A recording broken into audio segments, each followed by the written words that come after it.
नमस्कार दर्शकों, पल पल में आप सभी का स्वागत है। प्रमुख खबर जो हरियाणा के लाखों विद्यार्थियों से जुड़ी हुई है वह हम आपको बताना चाह रहे हैं। और वो खबर यह है कि विद्यार्थियों की जो फाइनल सेमेस्टर की परीक्षा जुलाई में होनी थी वह हरियाणा सरकार ने रद्द कर दी है। इसके बारे में आज ही शिक्षा मंत्री कंवरपाल जी ने एक आदेश जारी किया है, उसी पर हम चर्चा करेंगे। और इस चर्चा में हमारे साथ हैं पल पल के प्रधान संपादक श्री सुरेंद्र भाटिया जी। नमस्कार जी। सर, पिछले काफी समय से फाइनल ईयर की परीक्षा रद्द करवाने के लिए विद्यार्थी आंदोलन कर रहे हैं।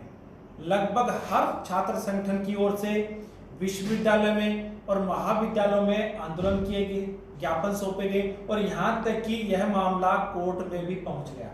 आज शाम को ही हरियाणा सरकार ने निर्णय लिया है कि अब फाइनल सेमेस्टर की विश्वविद्यालय में और महाविद्यालय में तकनीकी संस्थान जो हैं जहां तकनीकी शिक्षा दी जाती है वहां पर फाइनल सेमेस्टर की परीक्षा नहीं होगी।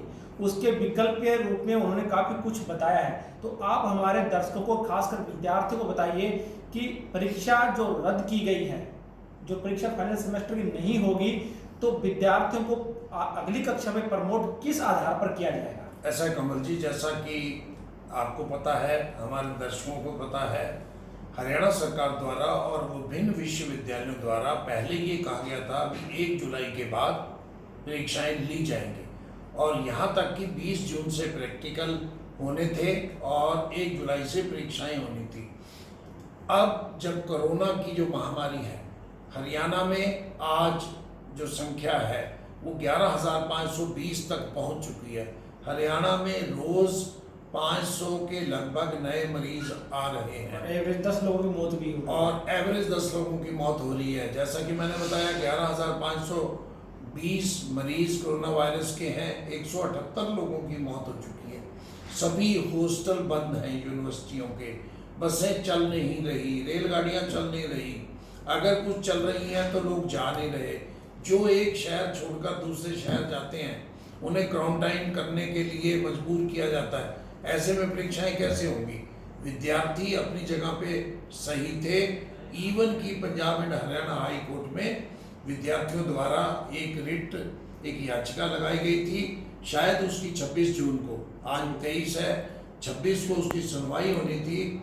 इस दौरान विभिन्न विश्वविद्यालय जो थे वो 7 जुलाई से विचार कर रहे थे भी हम परीक्षाएं लेंगे, लेकिन विद्यार्थियों के बढ़ते जो प्रेशर था और उसके अतिरिक्त जो कोरोना का प्रेशर है, सबसे बड़ा जो कोरोना का प्रेशर है, सरकार ने आज एक उपयुक्त निर्णय लिया है। अंकुर गुप्ता जो इसके महानिदेशक हैं, उनका एक आदेश जारी हो चुका है और अभी शिक्षा मंत्री का 1 घंटा पहले वो प्रेस रिलीज जारी करके उन्होंने ये बता दिया है भी परीक्षाएं नहीं ली जाएंगी, सभी विद्यार्थियों को अगली कक्षाओं में उत्तीर्ण कर दिया जाएगा। तो इसका आधार क्या होगा कि अगली कक्षा में विद्यार्थी प्रमोट तो हो जाएंगे, लेकिन उसका आधार क्या है कि कितने नंबर उनके जुड़ेंगे? सरकार ने, विभाग ने उसका जो आधार बनाया है, जो पिछली किसी भी विद्यार्थी का, देखो सभी विद्यार्थियों को 100%, 80%, 70% मार्क नहीं दिए जा सकते क्योंकि सेमेस्टर सिस्टम है। हर 6 महीने में इंटरनल सेमेस्टर जहाँ होता है, जहाँ सेमेस्टर सिस्टम है, उसमें जो मार्क्स लिए गए हैं उसमें प्रैक्टिकल के 80% पिछले मार्क्स के, और जो उनके मार्क्स लिए गए हैं वो 50% जोड़कर उनको अगली कक्षा में पहुंचा दिया जाएगा। लेकिन सरकार ने बड़ा उपयुक्त निर्णय लिया है, अगर कोई विद्यार्थी ये समझता है कि उसके नंबर कम है तो वो जब भी सामान्य स्थिति होगी तो वो अपनी परीक्षा देकर वो अपने नंबरों का सुधार सकता है। सर, साथ में इसमें एक आदेश में एक बात और भी है कि यदि कोई विश्वविद्यालय या महाविद्यालय, यदि उनके पास पर्याप्त संसाधन है कि वो ऑनलाइन परीक्षा ले सकते हैं, साथ ही यदि विद्यार्थी ऑनलाइन परीक्षा दे सकते हैं, तो वो विकल्प भी सरकार ने खुला रखा है। लेकिन ये जो विकल्प है, शायद इसका विकल्प ना तो कोई विश्वविद्यालय लेगा ना कोई विद्यार्थी लेगा। मान लिया विश्वविद्यालयों के पास संसाधन है, लेकिन विद्यार्थी कोई गांव में बैठा है, अपनी किस जगह पे बैठा है, वहाँ नेट चल रहा है नहीं चल रहा, तो हिंदुस्तान में अभी ये कहना 100% बच्चों तक ऑनलाइन परीक्षाएं वो ले सकते हैं, ऐसा संभव नहीं है। गांव में नेट नहीं चल रहे, अनेक गांव में हो सकता है कंप्यूटर नहीं होंगे, उस बच्चे के पास नहीं होगा, तो ये संभव नहीं है। हाँ, अगर कुछ विद्यार्थी ऐसा चाहेंगे तो शायद, जैसा वो सुधार वाली बात है, जो इम्प्रूवमेंट वाली बात है, वैसे भी ये इम्प्रूवमेंट की जो प्रावधान है सामान्य स्थितियों में भी होता है। अगर किसी विद्यार्थी के कम नंबर आते हैं तो वो इम्प्रूवमेंट के फॉर्म भर के वो कर सकता है, वो सरकार ने उसको दे दिया है। ये किंतु परंतु वाली बात है, भी ऑनलाइन कोई लेना चाहता है तो वो ले ले। उसमें यह भी लिखा गया है, अगर विश्वविद्यालय के पास संसाधन है और सभी विद्यार्थी राजी हैं जी, तभी ले पाएंगे।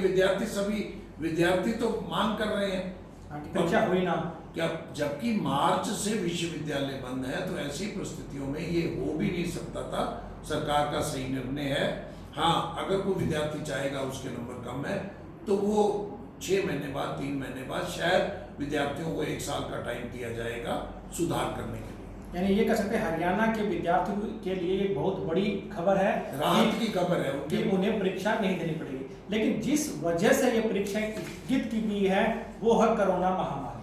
आज पूरे विश्व की बात करें, देश की बात करें या प्रदेश की बात करें, तो हर जगह कोरोना संक्रमण के केस लगातार बढ़ रहे हैं, उनकी मौत की संख्या भी बढ़ रही है। जैसे आपने बताया, हरियाणा में अब तक 11,520 मरीज एक्टिव वो कोरोना संक्रमित हो चुके हैं। हालांकि उनमें से आधे ज्यादा ठीक भी हो चुके हैं, और इनकी आधी संख्या सिर्फ एनसीआर, खासकर गुरुग्राम और फरीदाबाद में ही अधिकांश मौत भी हुई है और ज्यादा मरीज भी हैं। तो सर, आप दर्शकों को बताइए कि आज की तारीख में अब तक पूरे विश्व में और देश में क्या स्थिति है कोरोना की? ऐसा है, पूरे विश्व में 1 करोड़ के लगभग अगले 1 हफ्ते में 1 करोड़ कोरोना वायरस के मरीज हो जाएंगे, क्योंकि आज 92,43,000 से अधिक मरीज हैं। 4,75,000 लोगों की मौत हो चुकी है, और अभी भी यूएस से, जहां लगभग 24 लाख 23,90,000 की संख्या है मरीजों की, 1,22,000 की मौत हो चुकी है। 5 देशों की बात करें तो ब्राज़ील दूसरे नंबर पे है, जहाँ 11 लाख मरीज हैं, 51,000 की मौत हो चुकी है। रशिया में 6 लाख मरीज हैं, 8,000 की मौत हो चुकी है। भारत चौथे नंबर पे आ चुका है, जबकि भारत में पहले 20वें 22वें नंबर पे चल रहा था शुरू में। अब 4.5 लाख मरीज हो चुके, 14,000 लोगों की मौत हो चुकी है। और 5वें नंबर पे इंग्लैंड, जिसे यूके भी कहा जाता है, 3 लाख मरीज और 42,000 मौत हो चुकी है। जो कभी स्पेन और इटली बहुत आगे थे, वहाँ 3 लाख से कम मरीज हैं और वहाँ कंट्रोल हो चुका है। हालांकि मौत वहाँ भी 30,000 से अधिक दोनों देशों में हुई है। हरियाणा की बात करें तो हरियाणा में केवल गुड़गांव में 11,520 में से गुड़गांव में 4645 मरीज हैं, और 2596 फरीदाबाद में, और सोनीपत में 925। भिवानी में ना जाने पिछले कुछ दिनों में बहुत तीव्र गति से, जो पहले बिल्कुल ग्रीन जोन में था, वहाँ आज 297 मरीज हैं, और आज के दिन ही 53 मरीज आए हैं। हम अगर नूह की बात करें, जहाँ पहले बहुत मरीज थे, हालांकि आज भी 19 मरीज आए हैं, लेकिन वहाँ 198 मरीज हैं। सिरसा में 90, और सिरसा के पड़ोसी ज़िले जो फतेहाबाद में 94, और आज दोनों ज़िलों में 5 मरीज आए हैं, 4 सिरसा में और 1 फतेहाबाद में। तो कोरोना की इस महामारी के बीच हरियाणा सरकार ने आज जो विद्यार्थियों के हक में फैसला लिया है, लाखों विद्यार्थियों टेंशन में थे परीक्षाओं को लेकर, तो आज उनके लिए एक अच्छी खबर है। और साथ में जो एक साधन ये दे दिया, विकल्प दे दिया सुधार का, शायद सभी विद्यार्थी इससे संतुष्ट हो। सर, जानकारी देने के लिए धन्यवाद आपका। तो दर्शकों, यह थी विद्यार्थियों से जुड़ी हुई राहत की खबर जो हमने आप तक पहुंचाई है, और साथ में हम आपसे अपील भी करते हैं कि यदि जरूरी हो तो ही आप घर से निकलें, और जरूरी होने पर यदि घर से निकलते हैं तो जरूरी संसाधन यानी मुंह पर मास्क लगाकर ही घर से बाहर निकलें। आप भी बचें और दूसरों को भी सुरक्षित बनाएं। जय हिंद, जय भारत। धन्यवाद, नमस्कार।